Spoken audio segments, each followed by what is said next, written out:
Thank you. Thank you.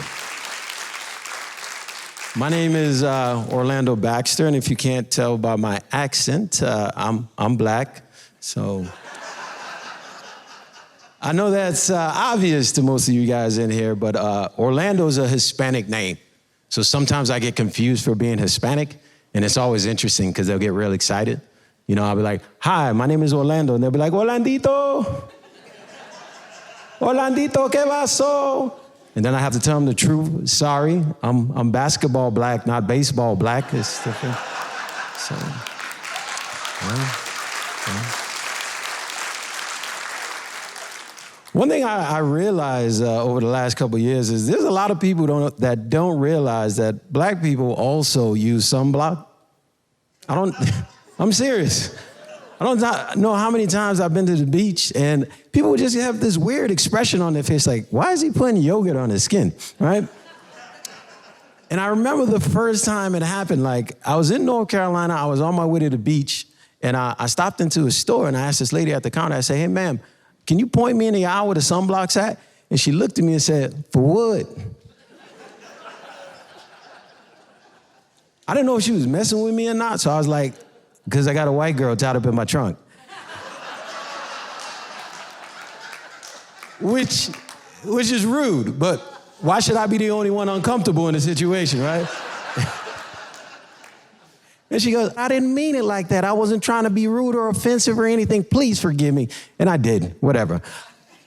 But I did think it was a little bit weird because if I did have a white girl tied up in the trunk, she didn't care, which is... And then she goes, you know, I had no idea black people use sunblock. And at this point in the conversation, I probably should have walked away, but I was curious. I was like, what'd you think we use? She said, no, I won't say. I said, come on, tell me. I ain't gonna tell anybody. I was lying, right? She goes, no, I just thought y'all had the ability. I said, ability? Like a superhero or something? She said, no, not like a superhero. I just thought y'all had the ability to absorb the sun. I said, what? I've never heard that before in my life. I couldn't get mad at her, though. I just looked at her and I said, lady, listen, I don't know where you get that information from, but just because we're darker than you doesn't mean our skin's made out of solar panels, you know? You think black people go to the beach all day to charge up, just be laying out there? Come on, son, give it to me so I can run faster.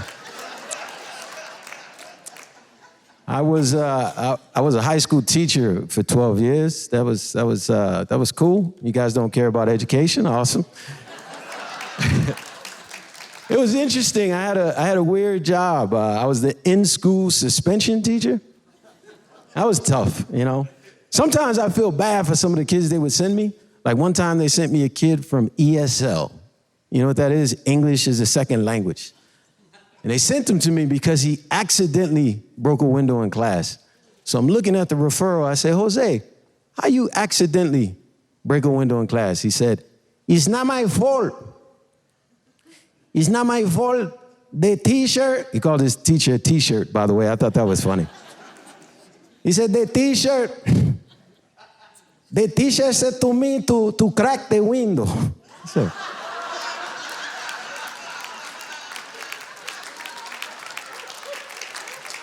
I said, what?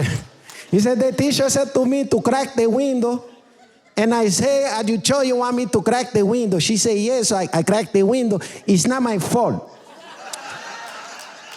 And listen, as a teacher, you're not supposed to laugh. I laughed my behind off, man. You ever laugh so hard you fart a little bit? Anyone? Is this? Oh.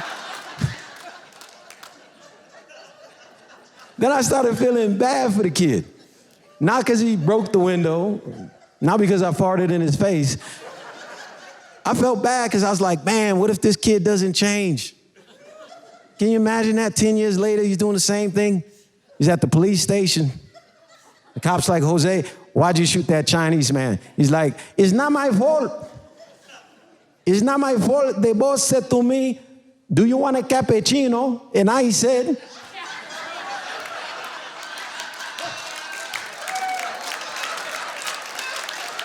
hey, you guys have been awesome. Thank you. I was so wondering where you were going with that. Yeah, that is funny. You taught public school. Yes, I did. So were you funny then in school?